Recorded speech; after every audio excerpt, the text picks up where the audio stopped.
মামি আমাকে আরো কয়েকটা ভাত দাও তো, এই ভাত খেয়ে তো আমার পেট ভরেনি। খেয়ে সংসারটা শেষ করে দে। এই সংসারে আছিসই তো খাওয়ার জন্য, সেই ছোটবেলা থেকেই এই সংসারে আছিস। খেয়ে সংসারে সব কিছু শেষ করে দিয়েছিস।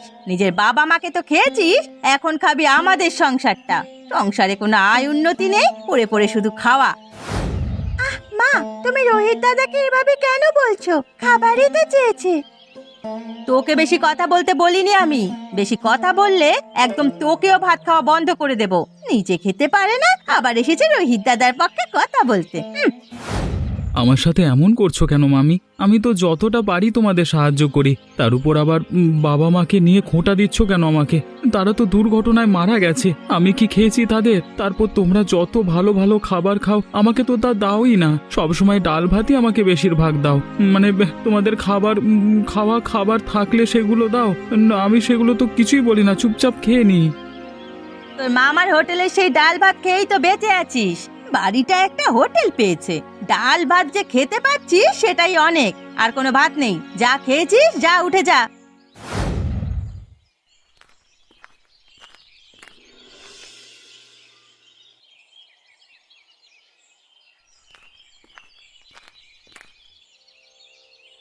কিরে মা কুসুম, এভাবে এখানে দাঁড়িয়ে আছিস কেন? কিছু বলবি নাকি? হ্যাঁ বাবা, তোমার সাথে কিছু কথা ছিল।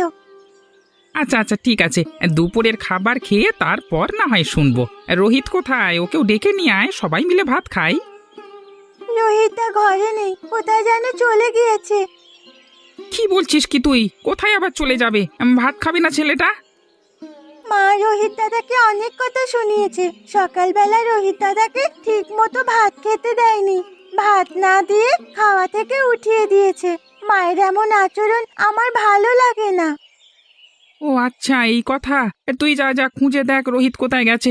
আমি তোর মায়ের সাথে কথা বলছি, তোর মাকে ডেকে দে তো। মা, বাবা এসেছে, তোমাকে ডাকছে।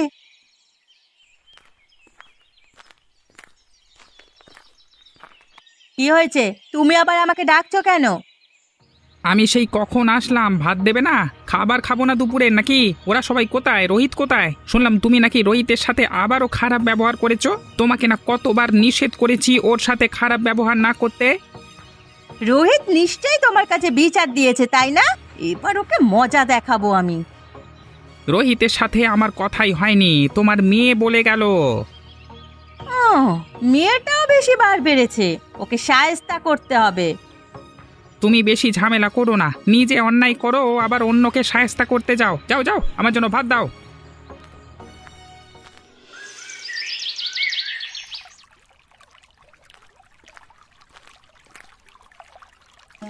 কি রোহিত দাদা, তুমি এখানে বসে আছো? আমি পুরো দুনিয়া তোমাকে খুঁজে এসেছি, কোথাও তোমাকে পাইনি। কেন রে, আমাকে কেন খুঁজছিস? কিছু হয়েছে? কিছু হতে হবে নাকি? সেই সকালে বের হয়েছো, এখন দুপুর হয়ে গেছে, তা তো দেখছি তুমি ঘরে ফিরছো না। সেজন্যই তো তোমাকে খুঁজে বেড়াচ্ছি। বাবা বাড়িতে এসেছিল খাবার জন্য, তোমাকে খুঁজেছে কিন্তু তোমাকে পাইনি। সেজন্য আমাকে পাঠিয়েছে তোমাকে খুঁজে বাড়ি নিয়ে যেতে। না রে, সকালে যে খেয়েছি সেই খাবার এখনো পেটের মধ্যেই রয়েছে, হজম হয়নি। এই খাবার দিয়ে 2-3 দিন চালিয়ে নেওয়া যাবে। তুই যা, বাড়িতে যা, আমি পরে আসবো। রোহিতদা, তুমি আমাকে কথা শুনিয়ে কি লাভ পাচ্ছ বলো? আমি তো কিছুই করিনি। মা তোমার সাথে দুর্ব্যবহার করেছে, আমি তাও তোমার পক্ষ নিয়ে মায়ের সাথে কথা বলেছি। মা তো অমনি, ছোটবেলা থেকেই তো দেখে আসছো। আমার কথা বা বাবার কথা, কারো কথাই তো মা শোনেন না। তুমি ওসব নিয়ে আর মন খারাপ করো না, চলো বাড়িতে চলো। ওসব নিয়ে এখন আর আমি তেমন কিছু ভাবছি না। ছোটবেলা থেকে মামির কথা শুনে এতদূর এসেছি, মামি কথা শোনালেও খাইয়েছে তো। খাবার না দিলে হয়তো এতদিন রাস্তায় পড়ে থাকতাম, রাস্তার ছেলে হয়ে যেতাম। তিনি আমাকে যাই বলুন না কেন, আমি ওসব কথা কিছু মনে করিনি রে। কিছুই যেহেতু মনে করো না, তো এত কথা বাড়িয়ে লাভ নেই, চলো বাড়িতে চলো। আরও কিছু বাজার আছে নাকি? বাজার শেষ হয়েছে মামি? আরো বাজার আছে না শেষ হয়েছে তা জেনে তোর দরকার কি? বাজারগুলো অনেক ভারী, হাতে বইতে অনেক কষ্ট হচ্ছে। যদি কিছু বাকি থাকে কালকে আবার নিয়ে নিও। আজকে চলো এগুলো নিয়ে বাড়িতে যাই। বাজার করতে এসেছি। বাজার তুলতে পারবি না কেন? ভাত খাস না? খাওয়ার সময় তো বলতে পারিস আরো ভাত দাও। এখন বাজার টানতে পারিস না? তুমি অন্য একটা লোক নিয়ে নাও, তাহলে দুজন মিলে নেওয়া যাবে, আমার কষ্ট কম হবে। টাকা খরচ করে অন্য লোককেই যদি দিই তাহলে তোকে বসিয়ে বসিয়ে খাওয়াচ্ছি কেন? হ্যাঁ, তাড়াতাড়ি সব বাজার নে।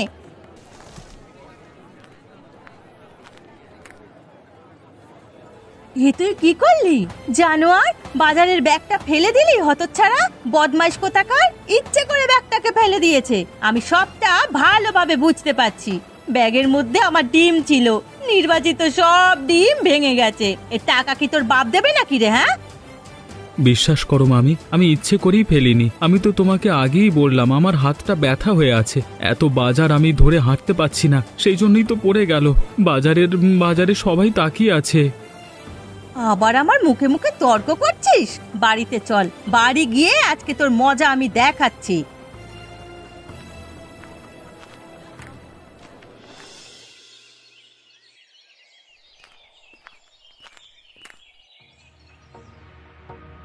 আমার পেছনে পেছনে আমার সাথে বাড়িতে চলেই এসেছিস। তোকে আজ আমি আর এ বাড়িতে রাখবো না, তুই এখনই এ বাড়ি থেকে বের হয়ে যা বলছি। এ কি, তুমি রোহিতের সাথে এমন ব্যবহার করছো কেন? ওকে বাড়ি থেকে বের হয়ে যেতে বলেছো কেন? কি করেছে ও শুনি? তোমার ভাগ্নে বাজারে সবার সামনে আমার মুখে মুখে তর্ক করেছে, আমাকে অপমান করেছে। তুমি মিথ্যে কথা বলছো কেন মামি? আমি তো তোমাকে কোনো অপমান করিনি, উল্টে তুমিই তো আমাকে কথা শোনাচ্ছিলে। দেখেছো, আবার আমার মুখে মুখে তর্ক করছে। জানোয়ার কোথাকার! তোর কথা দিয়ে কিছুই হবে না, এ বাড়ি থেকে এক্ষুনি তুই বেরিয়ে যাবি। ছোটবেলা থেকে তোর অনেক জ্বালা যন্ত্রণা আমি সহ্য করেছি, এখন আর তোর কোনো জ্বালা যন্ত্রণা আমি সহ্য করতে পারবো না। এ বাড়ি থেকে তুই বেরিয়ে যা, যা। মা, তুমি আবারও রোহিত দাদার সাথে এমন করছো? ও কিন্তু আমার ভাগ্নে, তুমি কিন্তু গিন্নি ওর সাথে এমনটা করতে পারো না। আমি কিন্তু এখনো বেঁচে আছি বলে দিলাম। আমার চেয়ে যদি তোমার কাছে রোহিত প্রিয় হয়ে যায় তাহলে তোমরা রোহিতকে নিয়ে থাকো, আমি এখনই এ বাড়ি ছেড়ে চলে যাচ্ছি। না মামি, তোমাকে এ বাড়ি থেকে বের হয়ে যেতে হবে না। আমি যেহেতু তোমাদের মাঝে অশান্তি করে তুলেছি, সেই জন্য আজকে আমি এ বাড়ি ছেড়ে চলে যাব। অনেকটা তোমাদের জ্বালিয়েছি, আর জ্বালাতে চাই না। মামা, কুসুম, আমি চলে যাচ্ছি রে, ভাগ্যে থাকলে আবার দেখা হবে।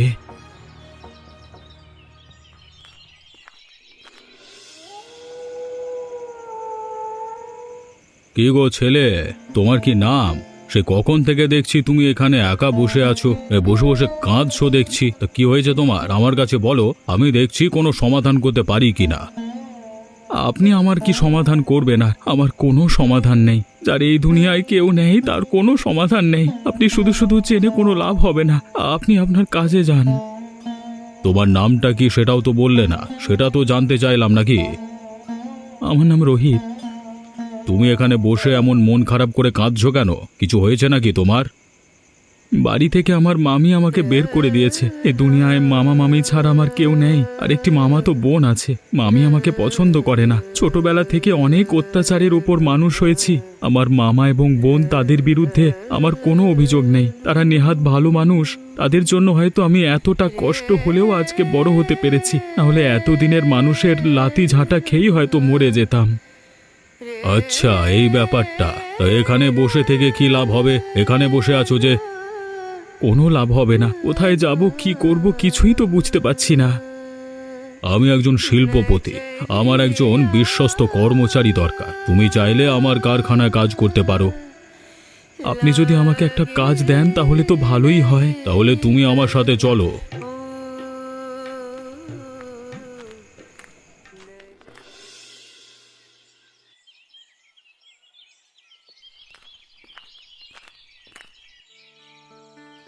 কি রোহিত, কেমন চলছে? হ্যাঁ, সবকিছু ঠিকঠাক চলছে তো? কাজবাজ আমার কর্মীরা সব কাজ মতো ঠিকঠাক করছে তো? মানে খবর রাখছো তো তুমি সবকিছু? আপনার কোনো চিন্তা করতে হবে না, আমি সব কিছুর ভালোভাবে খবর রাখছি, সবকিছু তদারকি করছি। আপনার কাজে কোনো সমস্যা হবে না, আমি নিজে সবকিছু সামলে নিচ্ছি। কোনো সমস্যা হলে আপনাকে তো জানাচ্ছি। কর্মীরা সবাই ঠিকঠাক মতো কাজ করছে, যেখানে ঝামেলা হচ্ছে আমি সবাইকে দেখিয়ে দিচ্ছি। তোমার বেতন নিয়ে তো তেমন কোনো কথাই বললে না, তো কেমন বেতন চাও তুমি? আপনি আমাকে যে এখানে থাকতে খেতে দিয়েছেন সেটাই তো অনেক। আপনি আমাকে খুশি হয়ে যে বেতন দেবেন আমি সেটাই নেব। বেতন নিয়ে আপনার কোনো চিন্তা করতে হবে না। কাজ কাম ঠিক মতো হচ্ছে কিনা আপনি শুধু সেটাই বলুন। কাজ কাম সব ঠিক মতো চলছে বলেই তো আমি তোমার কাছে এলাম। আমার কোম্পানি আগের তুলনায় আরো অনেক বেশি লাভ করছে। যে কাজ আগে অনেক সময় লাগতো এখন দেখছি তা খুব তাড়াতাড়ি হয়ে যাচ্ছে। সবই তোমার পরিশ্রমের ফল। আমি একা কিছুই করতে পারতাম না, আপনার কর্মচারী সবাই মিলে এসব কাজ করেছে। আচ্ছা ঠিক আছে, এরকম কাজ করলে অনেক আগাতে পারবে। চলো চলো, আজকে আমার বাড়িতে চলো, সেখানে একসাথে দুপুরে খাবো।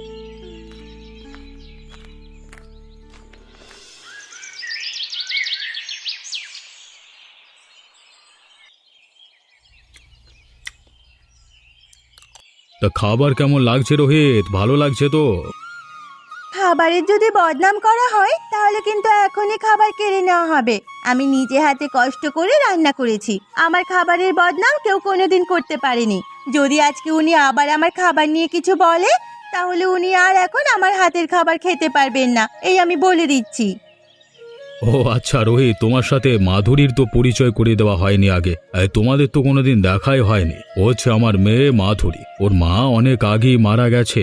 আমার মেয়ে আর আমিই থাকি এ বাড়িতে। তুমি আবার ওর কথায় কিছু মনে করো না। ও কিন্তু এমন মজা করে সব সময় সবার সাথে।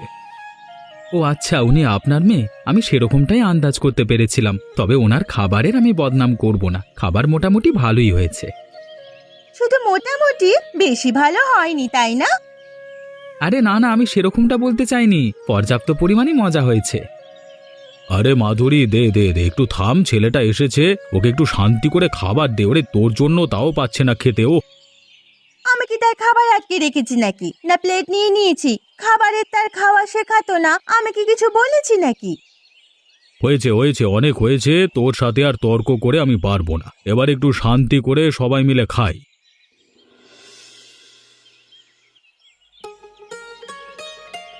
কি রোহিত, তোমাকে যে আমি বাড়িতে যেতে বলেছিলাম তুমি তো গেলে না। অনেক দিন হয়ে গেল, তোমার তো দেখা সাক্ষাৎই পাচ্ছি না। কোথায় থাকো তুমি? কোথায় আবার থাকবো, মনোযোগ দিয়ে কাজ করছি, সেজন্য ব্যস্ততার জন্য আপনার ওখানটা যেতে পারিনি। একা মানুষ এত কাজ করে কি করবে? তোমার দিনকাল তো আগের চেয়ে সবকিছুই পাল্টে গিয়েছে। নিজে আমার ওখান থেকে টাকা রোজগার করে নিজেই তো একটা কারখানা দিয়েছো। তা তোমার কারখানা এখন কেমন চলছে? আপনাদের আশীর্বাদে ভালোই চলছে, কোনো সমস্যাই হচ্ছে না। আমার এত সাফল্যের পেছনে যদি কোনো ব্যক্তি থেকে থাকে তাহলে সেটা হচ্ছে আপনি। আপনাকে আমি কি বলে যে ধন্যবাদ দেব সেই ভাষা আমি খুঁজে পাচ্ছি না। আপনার জন্য আজকে আমি এত বড় হয়েছি, না হলে যে কোথায় পড়ে থাকতাম কে জানে। তেমন কিছুই নয়, আমি মাত্র তোমাকে একটি সুযোগ দিয়েছি। তুমি সেই সুযোগ কাজে লাগিয়ে যথাসাধ্য কাজ করেছো, নিজের যোগ্যতায় উপরে উঠেছো। আমি তোমার জন্য তেমন কিছু করিনি। যা করেছো তুমি করেছো, সব কিছুই তোমার যোগ্যতায় করেছো। ওই যে সুযোগটার কথা বলছেন, সেই সুযোগটাই তো আপনি আমাকে দিয়েছেন, না হলে আমি তো কোনো সুযোগ পেতাম না। আমার মতো একটা ছেলেকে কেউ এভাবে এত বড় সুযোগ দিত না। আমি তোমাকে যেভাবেই সুযোগ দিয়েছি তুমি সেভাবেই সুযোগ কাজে লাগিয়েছো, আমার বিশ্বাস রেখেছো, আমার কোম্পানিরও সুনাম করে এনেছো। এটা আমার কর্তব্য ছিল। আচ্ছা ঠিক আছে, বুঝতে পেরেছি সবটাই। যাই হোক, বড় মানুষ হয়ে আবার ভুলে যেও না জানো। হ্যাঁ, বাড়িতে যেও, সেখানে কথা হবে।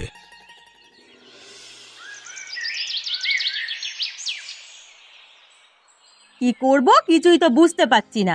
এমন করলে সংসারটা চলবে কিভাবে? চারিদিক থেকে টাকা ধার এনে গলা পর্যন্ত ডুবে গেছে ধার দেনায়। প্রতিদিন সেই মানুষজন বাড়িতে আসছে টাকা চাইতে। কি করব বলো তো? আমি কি করব বলো? হঠাৎ করে আমার ব্যবসার লোকসান হলো। আমি নিজেও তো অনেক দোকান থেকে ধার নিয়েছি, বাকি নিয়েছি। রাস্তাঘাটে উঠতে পারছি না, যে কি যে করব কিচ্ছু বুঝতে পারছি না। মেয়েটা বড় হচ্ছে, ওকে তো বিয়ে দিতে হবে, সে চিন্তাও মাথায় আসছে। আমাকে নিয়ে এত ভাবতে হবে না, আগে পরিবারটা ঠিকঠাক হয় কিনা দেখো, না হলে যে কি হবে সেটাই তো বুঝতে পারছি না। সব কিছু আমার দোষ। আমি তোদের ঠিক মতো দেখাশোনা করতে পারিনি, নিজের ব্যবসাটা ধরে রাখতে পারিনি। সেই জন্য আজকে তোদের এমন দিন দেখতে হচ্ছে। আমি যদি সুস্থ স্বাভাবিক থাকতাম, আগের মতো কাজ করতে পারতাম, তাহলে হয়তো এমনটা হতো না। তুমি নিজের দোষ দিও না বাবা, তুমি তো যথাসাধ্য চেষ্টা করেছো। আসল দোষটা তো আমার। রোহিতকে আমি অন্যায়ভাবে বের করে দিয়েছি, সেই থেকে উপরওয়ালা আমাদের উপর নাখোশ। এখন তুমি সেটা বুঝতে পারলে, এতদিন তো বোঝোনি। আরো আগে যদি বুঝতে পারতে তাহলে ওর সাথে এমনটা করতে পারতে না। আমার শরীরটা ভালো লাগছে না কিছুদিন ধরে। তোর কাছে কোনো খবর আছে রোহিতের, কুসুম? আমার কাছে দাদার ব্যাপারে খবর আছে। তাহলে মা, তুই একটা কাজ কর, রোহিতকে গিয়ে আমার অসুস্থতার কথা বল। এমনিতে তো আসবে না, আমার কথা বললে নিশ্চয়ই চলে আসবে। আচ্ছা ঠিক আছে বাবা, আমি দেখছি।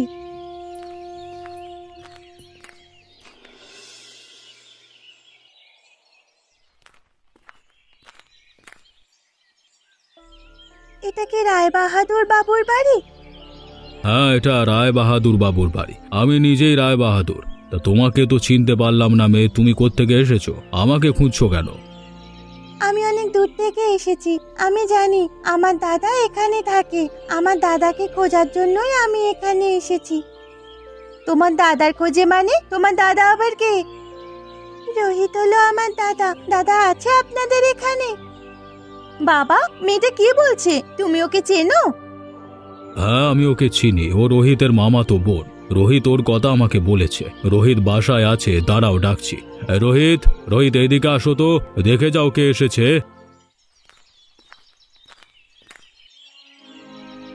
এ কি কুসুম, তুই এখানে? কিছু হয়েছে নাকি? না হলে হঠাৎ করে তুই তো এখানে আসতিস না। বাবা আমাকে এখানে পাঠিয়েছে। বাবার শরীরটা কিছুদিন ধরে ভালো যাচ্ছে না, দিন দিন অসুস্থ হয়ে পড়েছে। আমাদের ব্যবসা বাণিজ্য ভালো নেই, সব লোকসান হয়ে গেছে। বাবার যে চিকিৎসা করাবো সে অবস্থা আমাদের নেই দাদা। কি বলছিস তুই? মামা অসুস্থ? তাহলে তুই আরো আগে কেন এখানে আসলি না? বাবা আমাকে আগে এখানে পাঠাননি, তিনি তো তোমার খোঁজই জানেন না। আমি তো তোমার খোঁজ জানি, সেজন্যই আমি এখানে আসলাম। তুমি চলো না, বাবা তোমাকে খোঁজ দেখতে চেয়েছে। বাবু, মাধুরী সবটাই তো শুনলেন আপনারা। আমি তাহলে একটু যাই? অবশ্যই অবশ্যই, তুমি যাও, তোমার সেখানে যাওয়া উচিত।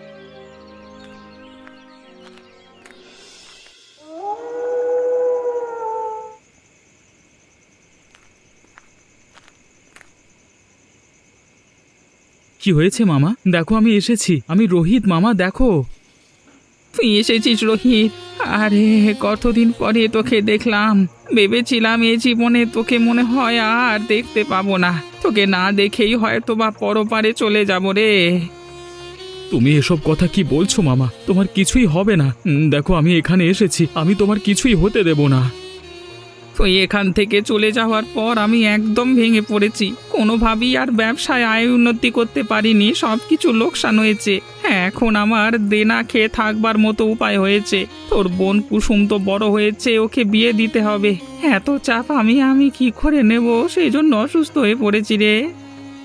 তুমি জানো না মামা, তোমার ভাগ্নে এখন কত বড় হয়েছে। সে একজন শিল্পপতি, টাকা পয়সার কোনো কিছুরই অভাব নেই। আমি থাকতে তোমার কোনো চিন্তা করতে হবে না আর। শুধু তাই নয় দাদা, আমাদের কাছে অনেক মানুষ টাকা পাবে। বাবা আমরা সবার থেকে ধার এনে চলেছি। প্রতিদিন অসংখ্য মানুষ আমাদের বাড়ির সামনে জড়ো হয়, অপমান করে, কত কটু কথা বলে। আমাকে নিয়েও বাজে কথা বলে। আমার নাকি বিয়ে হতে দেবে না। তোর কোনো চিন্তা নাই রে বোন। আমি যেহেতু একবার এসে গেছি, আর কোনো কিছু নিয়েই চিন্তা করতে হবে না। আমি এখনই যাচ্ছি, ডাক্তার ডেকে নিয়ে আসছি। গিন্নি, আমার ভাগনা এসেছে। যা পারো ভালো মন্দ একটু রান্না করো। আচ্ছা ঠিক আছে। তেমন ভালো কিছু রান্না করতে হবে না, ডাল ভাত রান্না করলেই হবে।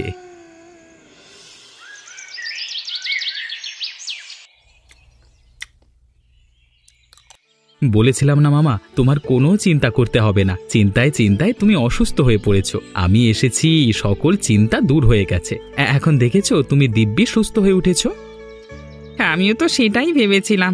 এত কিছুর চাপ যদি থাকে মাথায়, তাহলে কিভাবে ঠিক থাকি বলতো? হয়তো স্ট্রোক করে মারা যেতাম।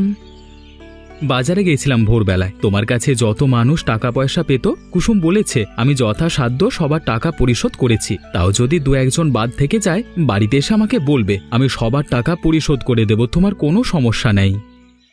তুই এখানে এসেছিস তাই দেখে আমি সুস্থ হয়ে গেছি রে। তোর যেগুলো ভালো মনে হয় কর, তবে আমার কাছে তো কোনো টাকা নেই যে তোর ঋণ পরিশোধ করব। তোমাদের ঋণই তো আমি পরিশোধ করতে পারবো মামা। তোমরা আমাকে এতকাল বড় করেছো। শোনো, কুসুমের বিয়ে নিয়ে সমস্যা নেই, সব খরচ আমি চালাবো। গিন্নি তুমি বসে আছো কেন? ওকে একটু ভালো মন্দ মাছ মাংস এনে দাও না, এগুলো খাওয়াও তুমি। না না মামি, এইগুলো দেওয়ার কোনো দরকার নেই। তুমি আমাকে ডাল আর ভাত দাও, কতদিন ডাল ভাত খাই না তোমার হাতের। তুই আর আমাকে লজ্জা দিস না রোহিত। কালকে এসেছিস, এ পর্যন্ত লজ্জায় আমি তোর সাথে কথা বলিনি। আমাকে ক্ষমা করে দে, আর লজ্জা দিস না। লজ্জায় আমি মরে যাচ্ছি। তেমন কোনো ব্যাপার না, তুমি আমার গুরুজন, আমার কাছে কেন ক্ষমা চাইবে? আমি এমনিতেই মামার হোটেলের ডাল ভাত খেতে চাচ্ছি আর কি। তুই কিভাবে এই কথাগুলো বলছিস তা আমি ভালোভাবেই বুঝতে পারছি। তবে আমি নিজে থেকে লজ্জিত। আমার অন্যায় হয়েছে, আমি ক্ষমা চাচ্ছি। তোমার কোনো কিছুই আমি মনে রাখিনি, সব কিছু ক্ষমা করে দিয়েছি। মনে রাখলে আর এখানে আসতাম না, আর একসাথে ভাত খেতেও বসতাম না। আরে এত কথা বলছো কেন? সবাই দাও, আমাকে ভাত দাও, দাদাকেও দাও। সবাই মিলে একসাথে অনেক দিন পরে ভাত ডাল খাই। এমনই মজার মজার গল্প দেখতে আমাদের চ্যানেলটিকে সাবস্ক্রাইব করতে ভুলবেন না।